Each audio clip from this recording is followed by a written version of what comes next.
Hey guys, welcome back to the Lovin Dubai show where we go through the top trending stories that everyone across the country is talking about. Our top story for you today, the UAE condemns in strongest terms the Israel bombing of 2 schools in Gaza. And 1,000 cancer patients from Gaza will fly to the UAE. We're talking about what happens when you don't perform well in a government company. And the aliens are coming. A mysterious purple cloud last night. And later on in the show, we had the only Kayla Itzine sharing her surprisingly honest truth about how she gets motivated. But before we get into our top stories, good morning to everyone who's joining on Facebook, Twitter, Instagram, YouTube. Someone saying good morning from Brazil, which is so cool. Someone saying good morning from Santa Catarina. Where is that? Thank you so much, everyone, for tuning in. Big heartbreak on the cricket front last night. It was India versus Australia. A lot of people, we're not betting people, but if we were, people were saying India was going to take it home. Yeah. So heartbreak on the cricket front for a lot of people this morning. You would assume India would win everything because they love cricket. Cricket is their #1 sport. And then big upset, Australia. I also know, I don't know a lot about cricket, but I know that Australia is good as well. I mean, World Cup final, they're going to be all right. Yeah. A World Cup final, yeah. So Australia won by 6 wickets. My Instagram stories were filled with a lot of people getting together to watch the match last night. And although I can't emphasize, I'm not Indian. However, Ireland thought we were going to win the Rugby World Cup and we got to the quarters, and the heartbreak of watching the players. It's not just one competition. This is a team that's obviously been, coming together. People thought India were going to win for a reason. Yeah. A lot of talent on the pitch, and it's coming for a long time. There's so much hype behind the team, as players, as individuals. Each person is extremely talented, and then it's just to lose it at the very last moment is so sad. I know the feeling, Casey. My country almost made the World Cup twice, but we didn't. Yeah. We all have our same ways to kind of recognize. I'm crying on the inside if you cannot tell. Yeah, that was my 10 seconds of grief. Despair. Yeah. So massive heartbreak to everyone who was supporting India last night. Yeah. Congratulations to Australia. Obviously, this is something that you're going to be celebrating for quite some time. We also had the DPWTC Championships yesterday, which took place at Jumeirah Golf Estates. This was ongoing for a couple of days. They faced the wild floods on Friday morning, and massive congratulations to everyone who got the tournament back on track. From midday, we had the world's top golfers out there, and people totally forgot that it was floods in the morning because we had massive torrential rain kicking off our Friday morning. A lot of you guys work from home. Then we had the world's best golfers on the earth course playing throughout the day on Friday as though it hadn't even been raining. So that was pretty amazing. Yeah, a lot of canoes as well on that day. A lot of canoes. Yeah. Surfboards. You know what the best thing about that was? All these rain videos that we got sent through was who knew so many people had water apparatus in their home? People love the water. I know, but who's got so many people are just, I just forgot my canoe. I'm going to take out to do you have a canoe lying? Paddle boards? No. I think you must have, one of those days where he's like, I'm never going to do this again in my lifetime. Better do it now. Yeah. It was kind of those moments, We haven't seen something like that in a while. And if I had a big Jeep and if I had those water skis, I would have been out there, Maybe, yeah, maybe. I would have done the same. Well, we were at work bringing you the news, which is what we're about to do now. Guys, good morning. It is Monday morning. We love kicking off our week with you. We truly appreciate your comments before, during, and after the show. And if you missed the show and you want to hear it in podcast, we also go live in podcast format. You can catch it on everywhere that you listen to your podcasts. Yes. Our top story for you today, the UAE condemns in strongest terms the Israel bombing of 2 schools in Gaza. The United Arab Emirates has condemned in the strongest terms the Israeli bombing of the Al Fakura school run by the United Nations Relief and Works Agency for Palestine refugees in the Near East and Tal al-Zatar school, and the inhumane attacks launched by Israel on schools and hospitals in the Gaza Strip. The UAE affirmed its categorical rejection of targeting organizations and civilian facilities in the Strip. The Ministry of Foreign Affairs stressed that the immediate priority is to preserve the lives of civilians and provide full protection of organizations and civilian facilities and ensure the immediate, safe, sustainable and unhindered delivery of humanitarian relief and medical aid to the Palestinians. The ministry reaffirmed the need for an immediate ceasefire to prevent further loss of life, reiterating the importance of protecting civilians and civilian institutions according to international law, including international treaties, and the need to ensure that they are not targeted during conflict. The UAE called on the international community to intensify efforts to avoid further fueling the situation in the occupied Palestinian territory and is also working on bringing patients to the UAE, which leads us on to our next story. 1,000 cancer patients from Gaza will fly to the UAE. Under the directives of His Highness Sheikh Mohammed bin Zayed Al Nahyan, the President of the UAE and the ruler of Abu Dhabi, 1,000 cancer patients from Gaza will be flown to the UAE for medical treatment. You may have heard of this already because it's actually an expansion to Sheikh Mohammed's earlier directive of hosting 1,000 sick and injured Palestinian children as well as their families. Cancer patients of all ages from war-torn Gaza Strip will get the necessary medical attention from hospitals across the country. The first plane arrived at Abu Dhabi airport yesterday and women and children were transported to local hospitals immediately upon arrival. The initiative comes as part of the UAE's humanitarian efforts to help alleviate the suffering of Palestinians amid Israeli bombardment. We can only imagine that the medical healthcare professionals who are helping these cancer patients and children will just be doing the very most. I think we are all, the fear is that we're just seeing so much horrific news. The last thing that we want is people to just stop, not talk about what's happening. Yes. But we have photos of, the children arriving in UAE hospitals, being visited by royals, dignitaries, just welcoming them to the UAE. It's the least that we can do is that invite these people and, and hopefully get them the medical attention they can deserve. It's only a small snippet, but at least we're giving some people hope and hopefully more of these stories will follow. It's a small step. Anything like we say a little bit of dua will go a long way. So this is not even. I would consider this a huge step in for the cancer patients. It is a good sign that we are helping and we are humane. More on those stories. We're going to jump in to our next story. This was announced over X by the ruler of the UAE, the ruler of Dubai, this weekend. A UAE hospital director has been replaced for lowest service rating. So this is what happens if you work at a government directive and if you are not performing. His Highness Sheikh Mohammed bin Rashid, Vice President and ruler of Dubai, has made a change in the leadership at Al Kalba Hospital, Sharjah, replacing the director due to the facility's low rating as one of the least satisfactory government services. In the meantime, as he's being replaced, the Director General of the Emirates Health Foundation has been brought in and tasked with overseeing improvements in the hospital services over the next month. His Highness Sheikh Mohammed made the announcement over the weekend when he shared the latest assessment of government services, highlighting both the best and worst performers in the UAE. A service center of the Ministry of Energy and Infrastructure in Ras Al Khaimah also received an unfavorable evaluation. The Emirates Authority for Identity and Citizenship and the Ministry of Interior were recognized as top performing services, with a combined total of 6 centers receiving the highest rating. Sheikh Mohammed declared the underperforming services would be given a 60-day grace period for improvement. In the absence of any noticeable progress, the employment contracts of centre employees would either be terminated or modified.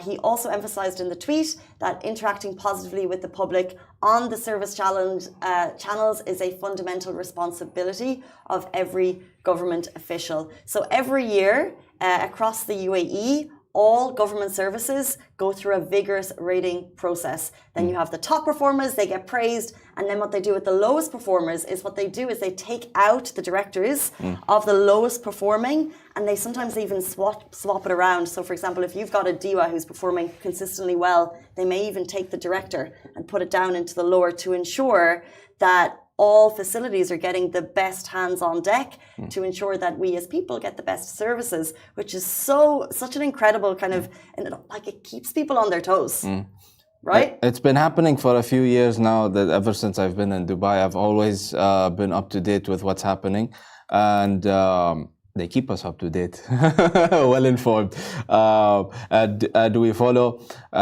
Okay, we keep everyone up to date as well. But yes, Sheikh Mohammed bin Rashid, His Highness, he always, takes the initiative, and he wants to be number one in everything. And that goes for everything that goes on in Dubai and within the UAE as well. It is a motto, it is a theme, it is everything. It is life itself within here.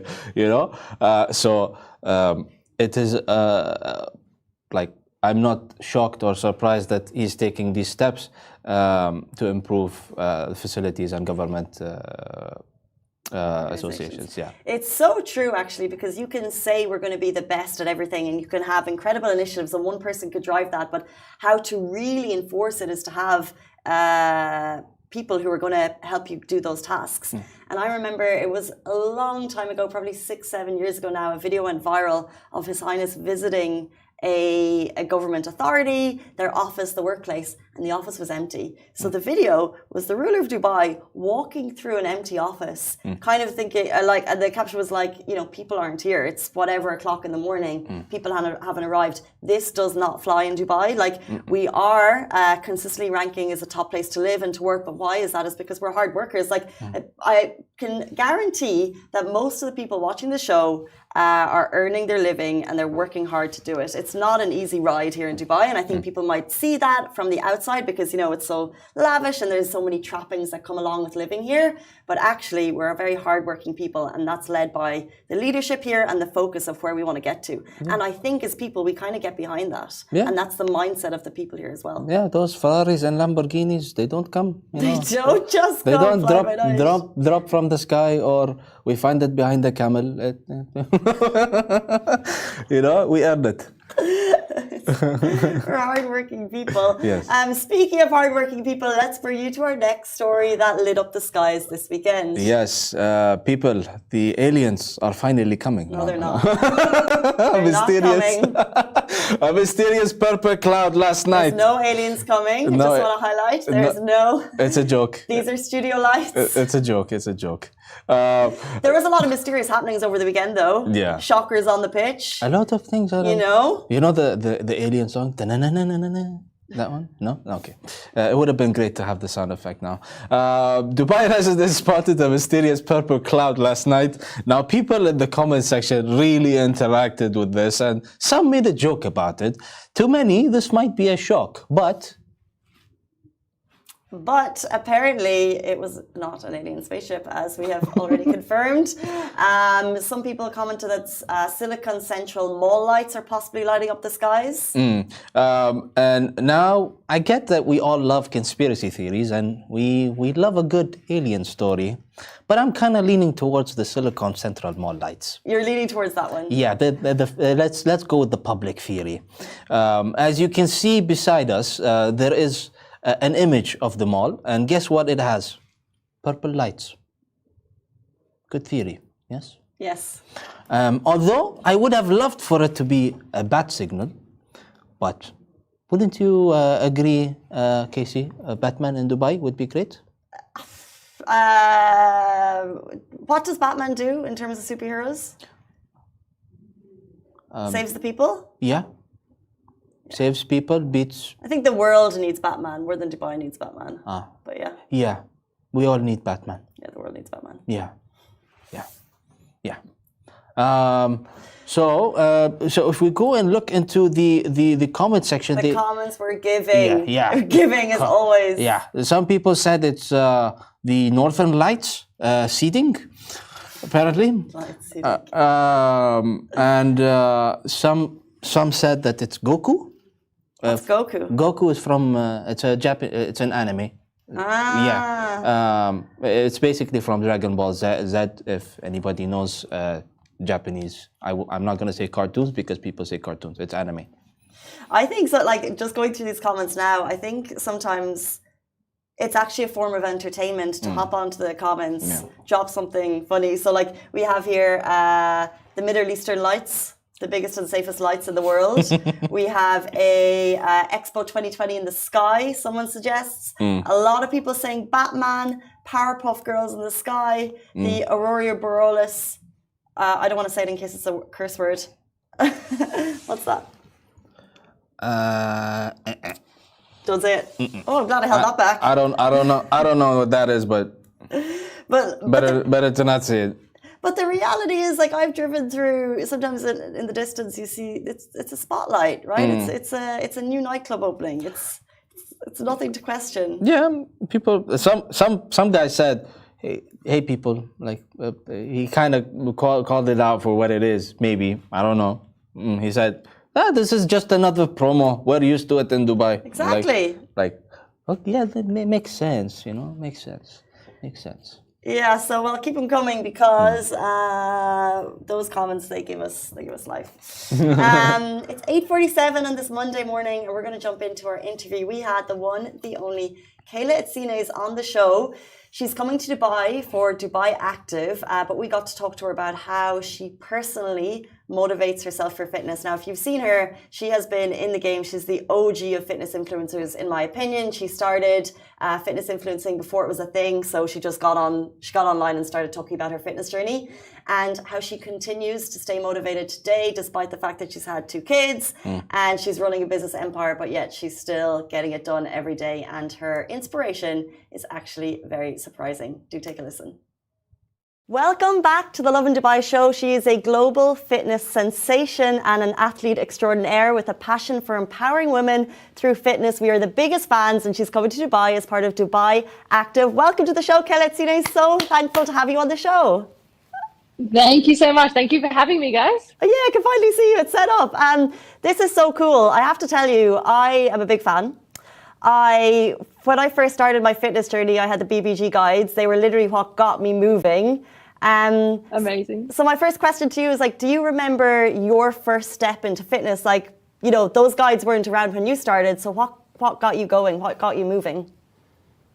Honestly, I fell into it naturally. I played basketball my whole high school years, and then I went straight into basketball coaching, and I coached a young lead. I loved coaching and I loved being the trainer. So then I did a personal training course, and then I was doing teaching at the same time at university. I said to my parents, I'm just going to take a gap year. I promise I'll go back. I just want to try out this personal training thing. I have not been back. But yeah, I just loved it. Yeah, you've gone from strength to strength, I guess, literally and figuratively. What you've done is amazing. And, fitness influencing is, you'll meet so many people trying to do that in Dubai. We have a huge fitness scene here. So what is your secret? What is your secret to becoming internationally recognized for what you do? Look, I think a little bit of it is luck, to be honest. I think that one of the biggest things that separated me from most of the people in the industry at the time was that I cut out half the market there. So I really just focused on women only and what they wanted, and making them feel special, making them feel seen, heard, and comfortable, making them feel confident in the gym. That was my big thing. It's always been my thing. And I think I just stuck to my guns, really. I had a list of things I wanted for me in my life. I never wanted to sexualize myself to sell a product. I always want to stay true to myself and people that I work with, and stay humble and stay around my family. And I think people saw that and really gravitated towards it because they felt like I was more of a friend than anything. It's so interesting, the journey that you've gone on and the fitness journeys that we all go on. So I'm just wondering, what do you think are the common issues that we face when we start to work out? You mentioned confidence in the gym. Oh, that's a big one. I think just as women, and obviously I'm always going to say women because I focus purely just on women, but it's just the intimidation, it's the comparison, it's the pressure, and you feel like you want to do it all and you can't do it all, and you constantly feel like you're failing. And it's just about, you know, teaching women that it's just part of the day and they get to work out. And yeah, it's hard. It's never going to go away. That pressure is never going to go away. But if I'm one person and I can help, I'm here for it. Well, if the pressure is never going away, like, how do you make it fun? Or how, if I have a workout later and it's like the last thing I want to do, how do you get the motivation, and how do you encourage the world to get motivated for fitness? Look, it's all about community building for me. And I think, again, that was another thing that separated me from everyone else in the industry, that I built this community of women that if you didn't feel like you could go to the gym, someone was there that could help push you. Someone was there that could help motivate you. When I don't want to go to the gym, I just go on. I know this sounds like a line that someone would say, like, you know, like they've repeated it 1,000 times, but this is the honest truth. If I can't be bothered going to the gym, I go on Instagram and there is somebody on there that is having a worse day than me, that has less time than me, that has more kids than me, and they're still at the gym. I'm like, look, they can do it. I'm going to the gym. Like, I have no excuses right now. You know, it's so cool because you are very much about supporting women and about building that community. How important is that community? And do you have, like, you know, really close women in your life that you look up to that kind of motivate and inspire you? Yeah, so like my motivation and inspiration comes from my family, and it's in a different way because my mom doesn't go to the gym. My grandma doesn't go to the gym. Like, my sister does go to the gym, but I think that's because that's just her age group. But like, the people who inspire me are my mom and my grandma and my sister, and they're just hard workers. Like, they're there to service everyone else. They never take time for themselves. And I know that sounds bad, and it's kind of what I'm like sometimes as well. Like, I find it hard to do things for myself, but that's where I get my inspiration from. I look at these like hardworking women and I'm like, wow, like, you're actually amazing. When you have, like, we all have low moments and we all have moments when we're struggling, like, what's the kind of source of motivation that gets you to work out? So you go online. Do you have inspiring stories from your community that also encourage you to start working out? Yeah, look, like, I have millions and millions of women in my community, and I have so many inspirational stories. I have so many sad stories. I have so many happy stories, like their stories, and like, I could go into so many. Like, I had a traumatic story of one time that I was just in a boot camp line doing a meet and greet, and a lady came up to me and she was so bubbly and she was so nice, and she was telling me about her 4 kids, and I was like, this is amazing. And like, she's like, I work out because of you, and you make me feel strong, you make me feel confident. And then she said to me, I have terminal cancer, and like, I don't know how long I have, and I'm leaving behind my 4 kids, but you know, you really get me through. And then she's like, thank you so much, and she left. And I was like, what? Like, what just happened? And like, it's stories like that I think about, like, all the time. Like, these people, like I said, a worse day than me, and a worse situation than me, less time than me, and they still manage to get to the gym. Like, and sometimes, and in saying that, sometimes you don't need motivation. Sometimes you need a rest. And like, there's this big hustle culture right now, especially amongst women, that it's like you have to do everything. And sometimes your body's telling you do nothing. And maybe that's just what you need. Like, you need a bit of rest to recover, to get back into your routine. So interesting, because I look at you and, you know, I've followed you for so long, and to me, like, you're Kayla at C-Days. Like, you're super strong, super motivated, you're a mom, and like, do you feel that pressure of the community on you to keep going and keep motivating, inspiring? Like, are you ever able to take a rest and just turn everything off? Yeah, so I rest. I'm all about rest. I tell people, like, you're not going to get where you want to be if you don't rest. Like, your rest is your recovery. Like, that's when you heal. That's when, like, you're going to feel your best if you have a good rest. Like, this isn't like, I'm not saying do nothing, but I'm saying, like, if you're doing something and you're consistently going to the gym and you're feeling good, you also have to rest. You also have to prioritize sleep. Like, sleep's what's going to get you there. Sleep's what's going to make, and you ask any new mum, all they want is a good night's sleep and they will feel great the next day. So like, yeah, but I'm not here to like I find going to the gym, like, I get to go to the gym. I find that exciting. Like, I'm here to teach women how to feel like me, not how to look like me, but how to feel like me.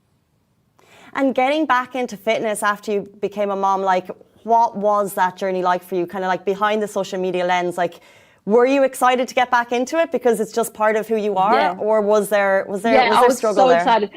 Look, listen, and I'm going to be really honest. After I had Anna, which is, if no one knows who my kids are, if you don't know, Anna's my first. Okay, she's turning 5 next year, and after I had her, I was in the worst space. Like, I had no idea what was going on. I had just had a cesarean. I didn't know how to get back into fitness, and I was a trainer, and like, I cannot express to you how lost I felt as a personal trainer in the gym, thinking, okay, I've just had major abdominal surgery, and now I have to somehow get back into fitness. And I hated every second of going into the gym because everything hurt, right? And I had no idea. I remember thinking, when am I going to feel normal again? Like, I just wanted to feel normal, and at a bare minimum, just normal. And then after I had Jax, which is my second, I was like, okay, I'm excited. I just have to wait 6 weeks. Like, I knew the process. So this time was really exciting. I got to be like more educational. I got to release my pregnancy program. Like, it was fun. So now I have post-pregnancy and pregnancy in the Sweat app for anyone listening or watching. Well, it's so, but anyone watching and moms getting back into fitness, I know that they'll find your journey so inspiring. I just have a question for anyone watching the show right now. If they're trying to get into fitness, like, what's the one piece of advice you would give them if they want to change their life and create a healthy lifestyle? Oh, look, I'm not going to give you one piece of advice. I'm going to give you a rambling, like, lot of advice. So, like, the first thing I'm going to do is, like, I'm going to get you to write down how you feel right now. And write down your why, because your why is going to change. I'm going to get you to get rid of any photo of any human that you want to look like, because you're never going to look like that person. So just throw that right out the window, and we're going to just focus on you. I'm then going to get you into a routine where you focus on adding good things in instead of cutting things out. So you're going to add in more water. You're going to add in like a walk, and you're going to prioritize your sleep. Now, this isn't me telling you to smash it out of the gym. This is me adding in 3 good things. Then I'm going to get you to, like, journal if you want to journal. If you don't want to journal, don't worry about it. Journaling can also just be notes in your phone about how you feel. Find something that works for you. You don't have to do one of my programs if they don't work for you. There is something in the Sweat app for literally anyone. Find good music that you like, and find a gym buddy that you can train with that will hold you accountable, or join the community. That's my, like, rambling thing, but that's what I would love for you to do if you're looking at getting or changing your whole life. I absolutely love that. We asked for one piece of advice. We got a whole script. And if you didn't, everything. And if anyone watching right now did not have a chance to take notes there, either rewatch it or join Kayla at Dubai Active. Tell us, why did you want to come back? It's, you know, it's not your first time here. You're coming back to Dubai. Why is it important for you to be part of this event? I love Dubai Active so much. I was honestly scared. The first time I went in, I was like, I'm really scared. Like, I obviously cut out, like I said, half the market. So I was really focused on women. Walked in Dubai, and it's like, there's just people everywhere. And I was like, is this right for me? I had the best day, the best time with the best women. And I was so excited when I got a call back. I was like, I'm up. I'm there. I love it. So, like, anyone who's coming to Dubai Active, I'm so excited to see you and meet you. I can't wait for an amazing weekend. So cool. Just finally, Dubai Active and Dubai itself, we have a major mix of people. We're very diverse, and you obviously speak to people from all over the world daily. Is there any mix of workouts, or do you need to tailor anything specifically for a diverse audience, or can anyone kind of get involved? You're talking about my bootcamp specifically? What you'll be doing with people at Dubai Active, like, is it for all ages, or, you know, should I be nervous if I haven't been to the gym recently? Look, like, I'm going to say it's intermediate advanced, but I am providing modifications for people who want to join in. But, like, look, my thing is, it's only 30 minutes. We're going to smash it out. We're going to get it done. If you're looking to get out of your comfort zone, this workout is for you. Amazing. Kayla Itzides, who's going to be at Dubai Active, we really appreciate your time. We know it's late in Australia, so we are even more appreciative. Thank you so much for being on the Lovin Dubai show. Big fans. Thank you, guys. Thank you so much for having me. Thank you. Best of luck in Dubai. Bye-bye. Bye.